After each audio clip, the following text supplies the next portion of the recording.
Hey there, friends. Welcome back to another Legally Armed America video. I'm, of course, Paul Glasgow here. Guys, thank you so much for tuning in and watching the videos. If you like what you see here, please subscribe to the channel. Share the videos. Comment down below. Comment section is pretty cool. First day or two, I'm pretty active down there. If you have like-minded friends and family, please ask them to also follow the channel and subscribe as well. A lot of fun in the comment section. Pin of shame can be a fun one every now and then. I always enjoy the pin of shame, and sometimes you guys remind me, where's the pin of shame? Somebody has to act up for me to have a pin of shame. So that's part of the reason why. But again, thank you guys so much for tuning in. We got an interesting one today. I prefaced it yesterday, Department of Education. You know, Donald Trump and Elon Musk have been tossing around the idea of dismantling Department of Education. First, guys, go check out my friends, Attorneys on Retainer. I've told you guys before, don't trust an insurance company if you do carry a firearm on your side every single day for self-protection. Trust actual attorneys. That's what you get with Attorneys on Retainer. Whenever you call, you do not get Bob from India. You get an actual attorney. And that's a big deal because whenever your future is on the line because you had to draw your self-defense firearm, it's very important you talk to the right person to keep you, hopefully, out of jail. Sign up now with my friends over at Attorneys on Retainer for optimum protection in the unlikely event you have to draw your carry firearm. Use my code FTATF. Again, FTATF is my code, and you will receive $50 off of your individual sign-up fee or $25 off of your family plan sign-up fee. Attorneys on Retainer, check them out. So before we define what the Department of Education actually does, I want you to hear the rhetoric that the left-leaning lunatics are spreading out there. These are elected politicians in the federal government who know better.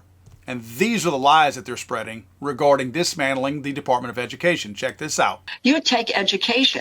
You're looking at denying people school lunches. You are taking the opportunity for a college education if you cut Pell Grants. Student financial aid, special education for developmentally challenged kids, that will be cut. First of all,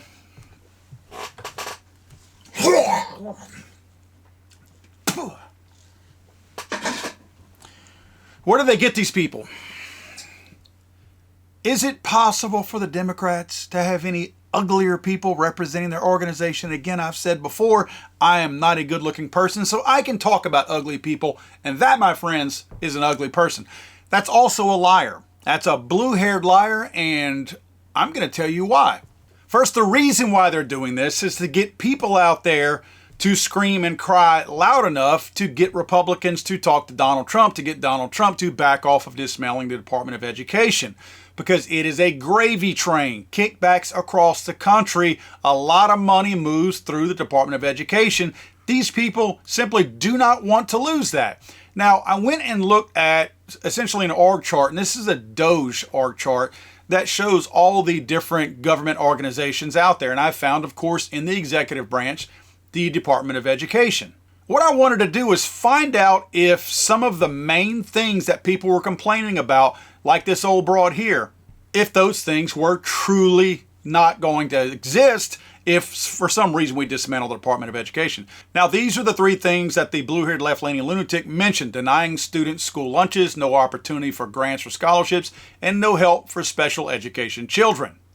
First thing I want to do is see if there was any overlap. You know, we've been talking a lot about redundancy in the federal government, and especially in the federal government, that a lot of people are kind of overlapping and doing the same job. So they share responsibilities. Some of them do the exact same thing, just in different offices. So I wanted to look at the different offices under the Department of Education, and oddly enough, this was something I wasn't aware of. I see that they have a department called the Office of Civil Rights. I did not know that office existed. I know we have an Office of Civil Rights, and I'll explain more on that later, but it ain't under the Department of Education. So this kind of shocked me when I saw this. So let's run these down one at a time. School lunches. The National School Lunch Program. What is the National School Lunch Program? The National School Lunch Program, NSLP, is federally assisted meal program operating in public and nonprofit private schools and residential child care institutions. Provides nutritionally balanced, at low cost or no cost. Well, that seems like a pretty valiant effort. I mean, personally, as a taxpayer and a person who cares about other people, especially children, I mean, I don't want that to go away. So if we get rid of the Department of Education, that goes away? Maybe not. Who administers the NSLP? The Food and Nutrition Services of the United States Department of Agriculture administers the program at the federal level. At the state level, it's administered by state agencies. So what this means, when it's administered at the federal level, there are no federal schools. So that means they're sending your money, your taxpayer money, that the federal government took from you locally. They bring it to the national level, mark it up, there's overhead involved, write a check, send it right back to the state that they took it from, and then they feed your kids with your money. But other than that, the whole department is run at the state level. It's simply funded at the federal level with the money that they stole from the state. So if I'm looking at denying school lunches, that's not going to happen. So we've fixed that one, and dismantling the Department of Education does not in any way affect school lunches, because the USDA is who administers that, not the DOE. So they are lying about this going away, and they aren't even in charge of it anyway. Let's move on to the grants or the scholarships. This is an easy one. Trump wants to close the education department. Here's what that might mean for students' financial aid. Look right here. Even if the education department shrinks or shutters, some congressionally appropriated financial aid like Pell Grants and federal work study wouldn't go away. You know why? Because those programs stay in effect. All they are done is administered by the Department of Education, but they're not paid for by them. Those people don't send the money. That money comes eventually, or at least originally, from the Treasury Department. Treasury Department's not going away. Hopefully it's going to get fixed and tightened up, but it ain't going away. So whoever wrote those checks in the past, we'll just keep writing them. It's just a matter of again, you have to understand, the states are who do most of the work on this. The money is just earmarked and checked off at the federal level. So now guess what? The states are determining, the states make the recommendation as to where those grants, those scholarships will go. The federal government approves that. So we just remove an approval process. Basically, we take an email away. Now we don't email the federal government to have them approve the money that they took from us for the grant or the Pell Grant or the scholarship. Now the states are in control of it themselves. Nothing changes except the removal of a step. That's an easy one. That's fixed. Now, this is a big one that's near and dear to my heart because I have a special needs son, and this is important to me. Stripping the department of its resources and mission would be catastrophic for the millions of students in low-income communities who need educational services and support. Civil rights protection against discrimination based on race, gender, and disability would be gutted. That sounds pretty serious. If we're talking about race, gender, and disability, somehow or another, those people being discriminated against, there's a department out there, and boy, the name escapes me. They deal with civil rights. If only I could remember the name of the department that handles civil rights in the federal government. I'll think of it in a minute. But that seems like race, gender, and disabled children being discriminated against would fall under whatever that department is that handles civil rights already. So this is part of the argument. The Department of Education plays a key role in enforcing, remember that word, enforcing civil rights laws that protect students from discrimination based on race or national origin, immigration status, sex, disability, and religion through the work of its Office for Civil Rights. Didn't we see an Office of Civil Rights under the Department of Education? We did. Well, maybe that's the organization that I'm thinking of, Office of Civil Rights. But again, I don't ever remember it existing there. I think we have an Office of Civil Rights elsewhere in the federal government in the executive branch. What they're really talking about is like IEPs, Section 504, and the IDEA program that deals specifically with special needs children. This is from the U.S. Department of Education's own website regarding Section 504. Section 504 helps ensure that students with disabilities have equal access to educational opportunities. Moralness, non-discrimination on the basis of disability in programs or activities receiving federal financial assistance. Well, that's weird. The agency right there says U.S. Department of Health and Human Services. And then they go on to describe Section 504. Well, I was told that, yeah, man, something's not right here, because I was told that Section 504 and children with disabilities, that if the Department of Education went away, that program would go away. But this right here says that program's not even under the Department of Education, that it's under the Department of Health and Human Services. In fact, the Department of Health and Human Services own website goes on to describe their own Section 504 regarding the OCR, which is the Office for Civil Rights. Well, the Office for Civil Rights that we're discussing here, that ain't the same one that the Department of Education is talking about, because this one is under HHS, which is where I thought it was, not under Department of Education. So we clearly have two different departments of education. We're going to have to clean this up a little bit. So if I go to the executive branch and I look at it, this is at the top of it. One level down, I get to the Department of Health and Human Services. One more level down, I get to the Office of Secretary. And then finally, there it is, Office of Civil Rights, which is under the Department of Health and Human Services, not the Department of Education. So the Department of Education has an Office of Civil Rights for whatever reason. Again, we're talking about redundancy. The OCR exists under Health and Human Services already. What a way to water down different responsibilities than to split them up instead of having people who are the experts at them deal with all of them. Why would I ever want to send any civil rights issues and let it be housed under the Department of Education when that's not in their wheelhouse? That's not what they do. They don't have the expertise that Health and Human Services has in their OCR. So we have redundancy in programs and actually redundancy in actual departments calling them the same thing. And one does not need to exist because the other one is more capable of handling civil rights issues. So we fixed all three of these. We realized that it's a lie that students are going to be denied school lunches. That's not even under the Department of Education anyway. USDA handles that. So nothing changes. All that changes there is they don't get an email anymore. And the USDA doesn't have to send the Department of Education any information regarding their school lunches because it won't exist anymore. And every single child who gets a belly full of food today will continue to get that tomorrow.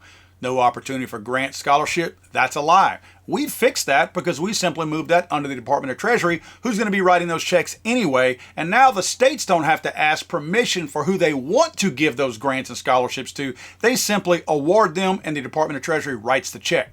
No help for special education children. That was a lie. They don't even handle that. Again, the Office of Civil Rights, the real one, not the Timu or Dollar General Office of Civil Rights. The real one exists in the executive branch under Health and Human Services, where it belongs, not under some fake organization that doesn't do anything with civil rights, meaning the Department of Education. So if you look at the departments under the executive branch, we have our Department of Education over here with the red question mark. However, the Department of Agriculture over here handles the food for the children. That's not even under Department of Education. And Health and Human Services handles all of what we just talked about regarding any civil rights related issues. And we've got the Department of Treasury right underneath that, and they're going to be handling all of that's the only change we're making, is we're moving it from the DOE down to the Department of Treasury. That's literally our only change, and it's something they're already doing. It's just now the states are cutting out the middleman, which is the quote approval process of the federal government. So now the states will send their grants and their scholarship proposals straight to the Department of Treasury instead of the Department of Education. Cut out a step, we just gained efficiency. Now, what does the Department of Education actually do? Let me explain to you what they do, because I know you're probably thinking, well, that's the top three things that the Democrats are mad about. Those aren't really even a responsibility of the Department of Education. What do you do? The department supports the public education of approximately 49 million students across this country by establishing policies to prevent discrimination and protect the civil rights of students by supporting special education programs for our children with special needs. Really. That's what the Department of Education does. This is a Democrat publication, and that's how they describe the Department of Education. They support public education. They don't administer it. They support it. Yay! You know what? There are football teams that I support. I support the LSU Tigers. I don't train them. I don't work with them. I watch them on TV. They're not a whole lot of work for me to support. Just like Department of Education doesn't do a whole lot of work, quote, supporting public education of 49 million students across this country. Establishing policies to prevent discrimination. Well, wait a minute. The states aren't capable of that?